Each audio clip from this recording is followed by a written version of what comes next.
हम सभी स्टडी करेंगे एनसीईआरटी सार संग्रह। आपका कक्षा 6 से 12 तक मतलब रहता है। इसमें वन लाइनर है, सभी प्रतियोगी परीक्षाओं के लिए समान रूप से उपयोगी है। आपका अध्यावर रिवीजन नोट्स है आपका। तो आइए शुरू करते हैं हम लोग।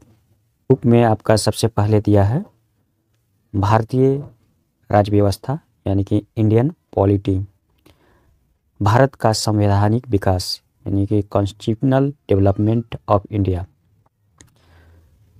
पॉइंट बाय पॉइंट हम लोग देख रहे हैं। ये आपका वीडियो का इस बुक का पार्ट 1 है। तो शुरू करते हैं। रेगुलेटिंग एक्ट 1773 यानी कि रेगुलेटिंग एक्ट 7773 द्वारा सर्वोच्च न्यायालय की स्थापना कहाँ की गई थी? आपका कलकत्ता में। नेक्स्ट, भारतीयों को भारत के प्रशासन में भाग लेने का अधिकार किस अधिनियम के द्वारा प्राप्त है? चार्टर एक्ट 1833 द्वारा। भारतीय विधान परिषद को बजट पर बहस करने की शक्ति किस अधिनियम के द्वारा प्राप्त है? भारत परिषद अधिनियम 1892। केंद्रीय विधानमंडल सर्वप्रथम किस अधिनियम द्वारा द्विसदनीय बनाया गया है? 1919 के भारत शासन अधिनियम द्वारा। भारत के राष्ट्रपति को अध्यादेश यानी कि ऑर्डिनेंस निर्गत करने की शक्ति मूलतः किस अधिनियम से प्रेरित है? आपका भारत शासन अधिनियम 1935 से। ये आपका भारत का संवैधानिक विकास और ईस्ट इंडिया कंपनी के अंतर्गत और ब्रिटिश क्राउन के अंतर्गत रेगुलेटिंग एक्ट 1773 और यह आपका ईस्ट इंडिया कंपनी का है। और भारत शासन अधिनियम ब्रिटिश क्राउन के अंतर्गत 1858 में, पिट्स इंडियन एक्ट 1784 में।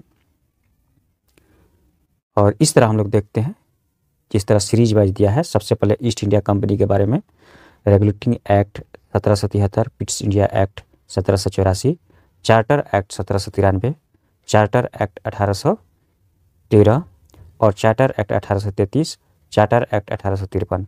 अब ब्रिटिश क्राउन के अंतर्गत देखते हैं भारत शासन अधिनियम 1858, भारत परिषद अधिनियम 1861, भारत परिषद अधिनियम 1892, भारत परिषद अधिनियम 1909, भारत शासन अधिनियम 1919, भारत शासन अधिनियम 1935, भारतीय स्वतंत्रता अधिनियम 1947।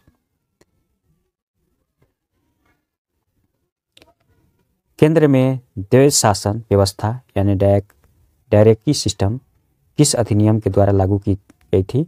भारत शासन अधिनियम 1935 के द्वारा। ब्रिटिश भारत में किस अधिनियम में संघीय शासन का प्रावधान था?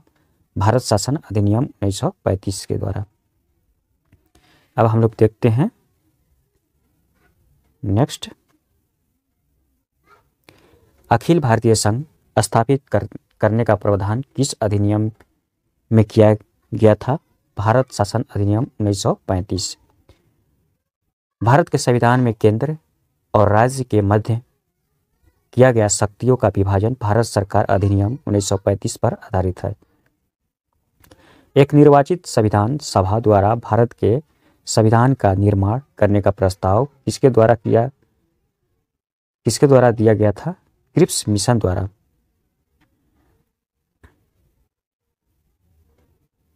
नेक्स्ट हम लोग देख रहे हैं भारतीय संविधान सभा का गठन किसके अंतर्गत किया गया था? कैबिनेट मिशन 1946 के अंतर्गत।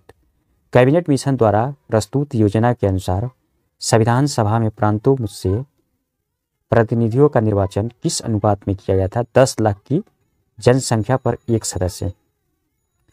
भारतीय संविधान का निर्माण करने वाली संविधान सभा के सदस्यों का चुनाव किसके द्वारा किया गया था? विभिन्न प्रांतों की विधानसभाओं के द्वारा।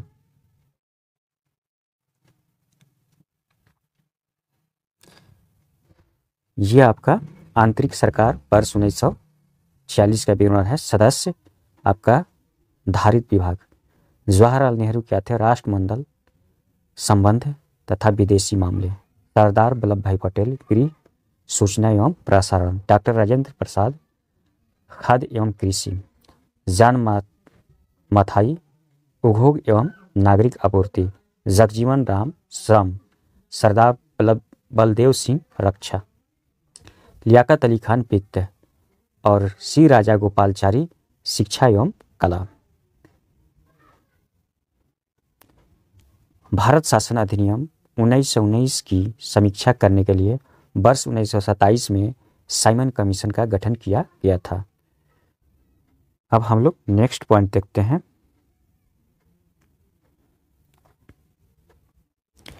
भारत को संविधान सभा की पहली बैठक कब हुई थी? 9 दिसंबर 1946 को। भारतीय संविधान का प्रथम प्रारूप सर BN राव द्वारा तैयार किया गया था। संविधान सभा का स्थायी अध्यक्ष परमानेंट चेयरमैन किसे चुना गया था? डॉक्टर राजेंद्र प्रसाद को। संविधान सभा में पंडित नेहरू द्वारा उद्देश्य प्रस्ताव कब प्रस्तुत किया गया था? 13 दिसंबर 1946 को। नेहरू द्वारा प्रस्तुत उद्देश्य प्रस्ताव संविधान सभा में कब स्वीकृत हुआ? 22 जनवरी 1947 को। भारतीय संविधान के निर्माण काल में संविधान सभा के कुल कितने अधिवेशन हुए थे? 12 हुए थे। नेक्स्ट, भारतीय संविधान के निर्माण में संविधान सभा को कितना समय लगा? 2 वर्ष 11 माह 18 दिन। भारतीय संविधान सभा के संवैधानिक सलाहकार कौन थे? सी BN राव। भारत की संविधान सभा ने वर्तमान रूप में राष्ट्रीय ध्वज को कब अपनाया? 22 जुलाई 1947 को। संविधान सभा की प्रथम बैठक की अध्यक्षता डॉक्टर सच्चिदानंद सिन्हा अस्थायी अध्यक्ष ने की थी। नेक्स्ट पॉइंट, भारत का संविधान कब स्वीकार किया गया था? 26 नवंबर 1949। भारतीय संविधान पूर्णतः कब लागू हुआ था? 26 जनवरी 1950। अब हम लोग देखते हैं संविधान के बारे में। संविधान सभा, जिसको हम लोग इंग्लिश में कॉन्स्टिट्यूएंट असेंबली बोलते हैं, 9 दिसंबर 1946 को संविधान सभा की प्रथम बैठक हुई थी, जिसमें डॉक्टर सच्चिदानंद को अस्थायी अध्यक्ष तथा 11 दिसंबर 1946 को डॉक्टर राजेंद्र प्रसाद को अस्थायी अध्यक्ष चुना गया। संविधान निर्माण का प्रारंभ 13 दिसंबर 1946 को पंडित जवाहरलाल नेहरू द्वारा प्रस्तुत उद्देश्य प्रस्ताव से हुआ, जिसे 22 जनवरी 1947 को सर्वसम्मति से स्वीकार कर लिया गया। 26 नवंबर 1949 को भारतीय संविधान अंगीकृत किया गया, यानी कि अडॉप्ट कर लिया गया। 26 जनवरी 1950 को इसे पूर्णतः लागू किया गया।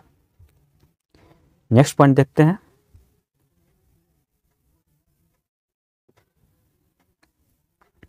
छब्बीस नवंबर 1949 को भारतीय संविधान किसके द्वारा अधिनियम किया गया था? संविधान सभा द्वारा। जन गण मन को भारत के राष्ट्रगान के रूप में कब अपनाया गया था? 24 जनवरी 1950 में। भारत सरकार द्वारा अशोक स्तंभ को राष्ट्रीय चिन्ह के रूप में अंगीकृत किया गया था कब? 26 जनवरी 1950 को। नेक्स्ट पॉइंट, संविधान सभा की सलाहकार समिति, जिसको इंग्लिश में एडवाइजरी कमेटी, के अध्यक्ष सरदार वल्लभ भाई पटेल थे। संविधान सभा की झंडा समिति के अध्यक्ष कौन थे? डॉक्टर राजेंद्र प्रसाद। ये आपका प्रमुख समितियां एवं उनके अध्यक्ष: संघ शक्ति समिति पंडित जवाहरलाल नेहरू, संघीय संविधान समिति पंडित जवाहरलाल नेहरू, प्रांतीय संविधान समिति सरदार वल्लभ भाई पटेल और प्रारूप समिति डॉक्टर भीमराव अम्बेडकर, मौलिक अधिकारों एवं अल्पसंख्यक संबंधी सरदार वल्लभ भाई पटेल, प्रक्रिया नियम समिति डॉक्टर राजेंद्र प्रसाद, राज्यों के लिए समिति पंडित जवाहरलाल नेहरू, संचालन समिति doctor Rajendra Prasad. Next point देखते हैं। संविधान सभा के कार्यों से संबंधित समिति के अध्यक्ष की जीवी मावलकर, डॉक्टर BR अम्बेडकर को अध्यक्ष में संविधान सभा की प्रारूप समिति 6 अन्य सदस्य AN Gopal Swami, Ayyangar, doctor KM Munshi, BM Mitra, बाद में इनके स्थान पर N माधवराव, अलादी कृष्ण स्वामी अय्यर, सैयद मोहम्मद सादुल्लाह तथा DP खेतान बाद में इनके स्थान पर टीटी कृष्ण मचारी थे। संविधान सभा ने डॉक्टर बी.आर. अम्बेडकर के अध्यक्ष में प्रारूप समिति का गठन कब किया गया था? 29 अगस्त 1947 को। नेक्स्ट पॉइंट देखते हैं। Doctor B R. अम्बेडकर का संविधान सभा में निर्वाचन किस प्रेसिडेंसी में हुआ? बॉम्बे प्रेसिडेंसी में। भारत का संविधान मूल्यतः 2 भाषाओं हिंदी और अंग्रेजी में लिखा गया था और सभी सदस्यों ने इन दोनों प्रतियों पर हस्ताक्षर किए थे। तो नेक्स्ट हम लोग देखेंगे various provision of constitutional and their sources. तो अभी तक मेरे चैनल को लाइक और सब्सक्राइब ना किए हैं तो नेक्स्ट वीडियो के लिए आप लोग मेरे चैनल को सब्सक्राइब कर लें और लाइक कर लें। आज के लिए